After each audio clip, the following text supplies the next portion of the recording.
Welcome back. South Africa's education legislation lacks teeth when it comes to regulating the misconduct and incompetence of some of our teachers. This is based on research by Dr Cecile de Villiers from Stellenbosch University. She joins us now to discuss all of that and all that needs to be done to make sure children receive quality basic education. Good evening, Dr. de Villiers, and I thank you for your time. So you undertook this research as part of your doctoral studies, and you looked specifically at the various laws and prescripts that govern the employment and conduct of teachers. And I'm led to understand that your basic finding is that there are a lot of gaps. Just tell me about what you found, some of the highlights. Yes, absolutely. So the first thing that I can mention is that there is a relatively low number of disciplinary inquiries, and this is despite there being around 400,000 educators employed in public basic education. And also, when there are disciplinary inquiries, there's a low conversion rate at these inquiries into the actual dismissal of educators. And this is despite the analysis showing the serious misconduct of the serious nature of the misconduct that takes place in our schools. And another element is also that there's a differentiation between the different provincial departments of education in dealing with misconduct, with the Western Cape Department of Education being the most efficient of the four provinces that I analysed. So which ones are these four provinces? And also, while you're talking to that, just talk to the legislative framework, because we list these laws and they're easy to mouth off.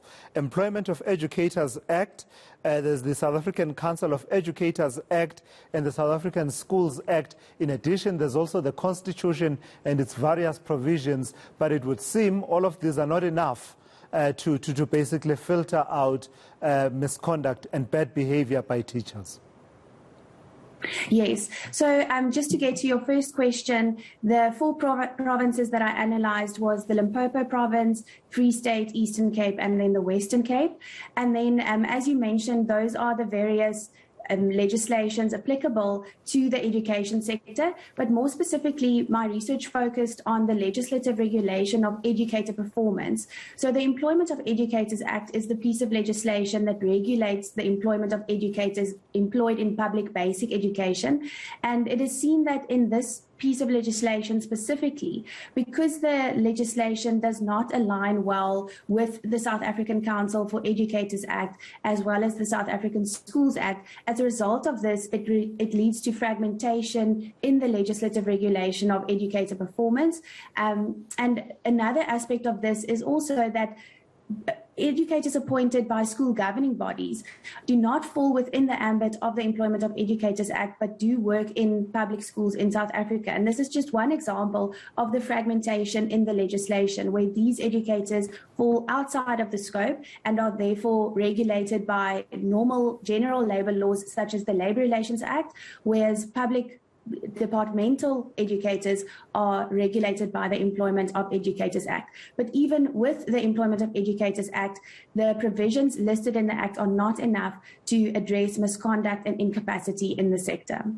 So in terms of the research you did, what are some of the factors that are making the various disciplinary measures to be ineffective, including such measures as precautionary suspensions? I see that you make a point about the role of precautionary suspensions, and basically they don't seem to work, also coupled with the indefinite postponements, or maybe not indefinite, but perhaps, you know, the postponements that are endless in terms of these disciplinary processes. Yes, so in terms of precautionary suspension, my research revealed that precautionary suspension is not always used in conjunction with even serious misconduct, such as assault. And statistics from the Western Cape Education Department confirmed that precautionary suspension are used only in a fraction of disciplinary hearings or disciplinary cases, which is concerning, seeing as the learner is then forced to face the educator who, for example, assaulted him or her or sexually harassed him or her. And this is one of the issues where precautionary suspension is simply the provisions regulating precautionary suspension is simply too weak, and it is not being implemented in practice. And there are a number of recommendations that you make. Firstly, before we get to your recommendations, there's something that I find quite shocking, where you point out the disconnect between the pre-employment checks around educators and databases that are meant to serve as a check and a balance around ensuring that people who have been found guilty, for instance, of sexual misconduct, those kind of databases. Are you saying that's still not happening? Yes. Just as an example, in March of 2022, the High Court delivered a judgment regarding the sexual assault of a learner, which occurred 10 years ago by the principal of the primary school that she was attending. And during the case, it was revealed that this principal had been convicted of indecent assault back in 1992, but this was never picked up by the Department of Education when employing this educator, and even when he was going through the ranks up to becoming a principal of this specific school. So at this point in time, there is no express legislative obligation on the school governing body or on the Department of Education to do a pre-employment check on any prospective employee, not only educators, but also other employees working in public basic education, such as sports coaches, for example. And one of the suggested amendments is that the school governing body and the Provincial Department of Education should have a legislative obligation to do this pre-employment check, and also to inform SACE, which is the professional body operating in the sector, should the pre-employment check reveal that the prospective educator or employee's name appears on the National Child Protection Register, the National Register for Sex Offenders, or that he or she has been convicted of a relevant offence.